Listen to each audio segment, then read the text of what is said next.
അപ്പോസ്തലന്മാരുടെ പ്രവർത്തനങ്ങൾ അധ്യായം 8. സാവൂൾ സഭയെ പീഡിപ്പിക്കുന്നു.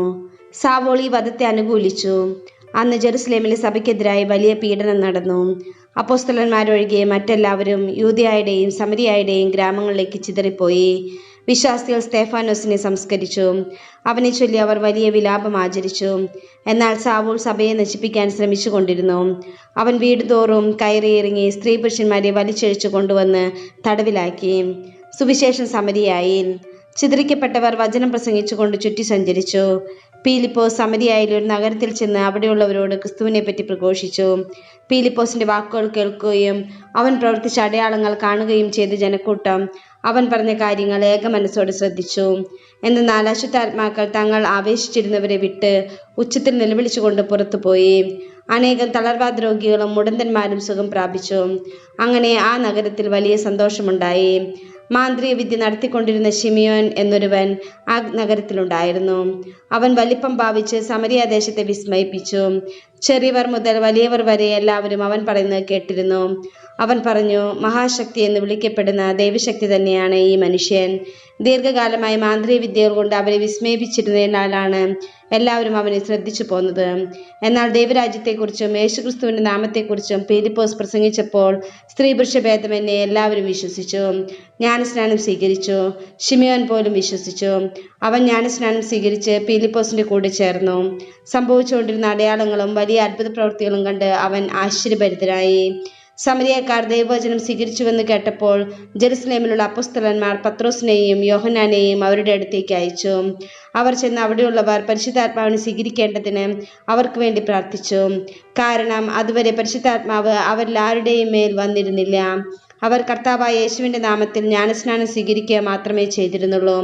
പിന്നീട് അവരുടെ മേൽ അവർ കൈകൾ വെച്ചു. അവർ പരിശുദ്ധാത്മാവിനെ സ്വീകരിക്കുകയും ചെയ്തു.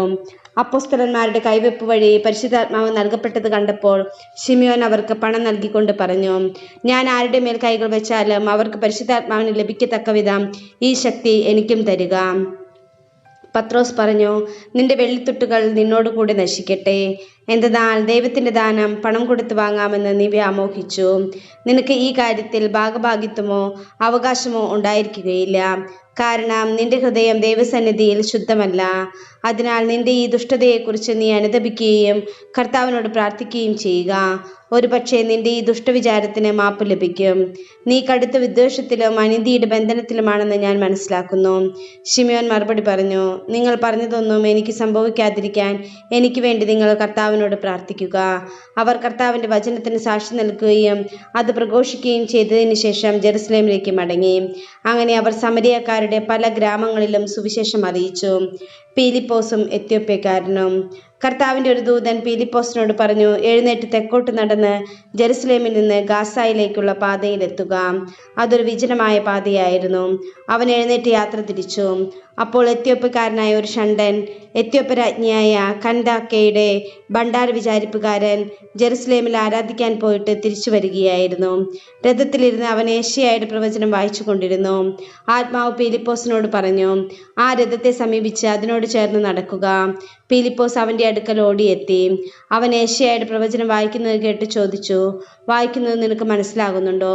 അവൻ പ്രതിവചിച്ചു, ആരെങ്കിലും വ്യാഖ്യാനിച്ചു തരാതെ എങ്ങനെയാണ് ഞാൻ മനസ്സിലാക്കുക? രഥത്തിൽ കയറി തന്നോടുകൂടി ഇരിക്കാൻ പീലിപ്പോസിനോട് അവൻ അപേക്ഷിച്ചു. അവൻ വായിച്ചുകൊണ്ടിരുന്ന വിശുദ്ധ ഗ്രന്ഥഭാഗം ഇതാണ്. കൊലയ്ക്ക് കൊണ്ടുപോകുന്ന ആടിനെ പോലെയും രോമം കത്തിരിക്കുന്നവന്റെ മുമ്പിൽ മൂക്കനായി നിൽക്കുന്ന ആട്ടിൻകുട്ടിയെപ്പോലെയും അവൻ തൻ്റെ വായി തുറന്നില്ല. അപമാനിതനായ അവന് നീതി നിഷേധിക്കപ്പെട്ടു. അവന്റെ പിൻതലമുറയെപ്പറ്റി ആര് വിവരിക്കും? എന്തെന്നാൽ ഭൂമിയിൽ നിന്ന് അവന്റെ ജീവൻ അപഹരിക്കപ്പെട്ടു. ഷണ്ടൻ പീലിപ്പോസിനോട് ചോദിച്ചു, ആരെക്കുറിച്ചാണ് പ്രവാചകൻ ഇത് പറയുന്നത്? തന്നെക്കുറിച്ച് തന്നെയോ അതോ മറ്റൊരാളെ കുറിച്ചോ? അപ്പോൾ പീലിപ്പോസ് സംസാരിക്കാൻ തുടങ്ങി. ഷണ്ടൻ വായിച്ച വിശുദ്ധ ഗ്രന്ഥഭാഗത്തു നിന്ന് ആരംഭിച്ച് അവനോട് യേശുവിന്റെ സുവിശേഷം പ്രസംഗിച്ചു. അവർ പോകുമ്പോൾ ഒരു ജലാശയത്തിങ്കലെത്തി. അപ്പോൾ ഷണ്ടൻ പറഞ്ഞു, ഇതാ വെള്ളം. എന്നെ ജ്ഞാനസ്നാനപ്പെടുത്തുന്നതിന് എന്തെങ്കിലും തടസ്സമുണ്ടോ? രഥം നിർത്താൻ അവൻ ആജ്ഞാപിച്ചു. അവർ ഇരുവരും വെള്ളത്തിലിറങ്ങി. പീലിപ്പോസ് ഷണ്ഡന് സ്നാനം നൽകി. അവർ വെള്ളത്തിൽ നിന്ന് കയറിയപ്പോൾ കർത്താവിൻ്റെ ആത്മാവ് പീലിപ്പോസിനെ സംവഹിച്ചു കൊണ്ടുപോയി. ഷണ്ഡൻ അവനെ പിന്നീട് കണ്ടില്ല. സന്തോഷഭരിതനായി അവൻ യാത്ര തുടർന്നു. താൻ അസോത്തൂസിലെത്തിയതായി പീലിപ്പോസ് കണ്ടു. എല്ലാ നഗരങ്ങളിലും ചുറ്റി സഞ്ചരിച്ച് സുവിശേഷം പ്രസംഗിച്ച് അവൻ കേസറിയയിലെത്തി.